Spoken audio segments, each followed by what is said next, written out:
My name is Alexandria Johnson. I'm an assistant professor in the Department of Earth, Atmospheric, and Planetary Sciences at Purdue University. One of the prevailing theories for the end of the dinosaurs' reign is that a giant asteroid impacted in what is now the Yucatan Peninsula. When an impactor like this happens, it vaporizes material from the surface and creates a vapor plume of rock gas. This rock gas would then envelop the entire planet and cool. And during that cooling process, you get fine dust that forms and little rock droplets. As the rock droplets re-enter the atmosphere, they tend to heat it up. And the dust that's surrounding the globe then acts like a blanket to keep that heat in. This would lead to widespread wildfires and charbroiling of any creatures that couldn't burrow or shelter themselves.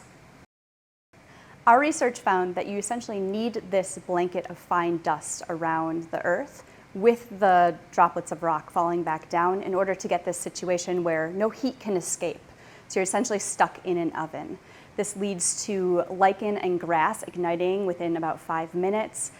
Anything on the surface would have been exposed to a radiation that is higher than what would be lethal for humans and for a much longer amount of time.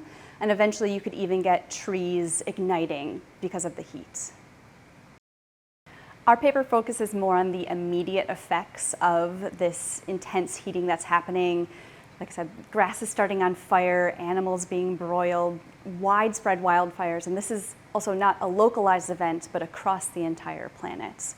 However, the dust that is in the atmosphere causing this blanket is going to stay there for years or even decades. And so anything that came out from sheltering or burrowing would have experienced those particulates in the air settling out.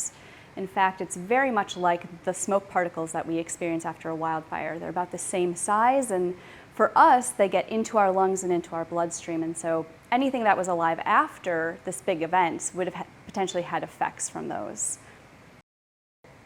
There has been some debate about how an asteroid impact could have killed the dinosaurs.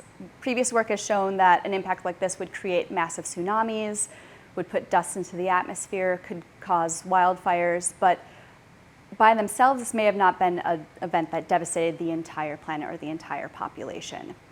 Our work puts together both this fine dust layer and the reentry of those rock droplets and the heat pulse that they create, and shows that all that heat coming in can't radiate back out, and so you essentially are sticking things into an oven and baking them. And you need that combination to show that you can have widespread devastation of a population.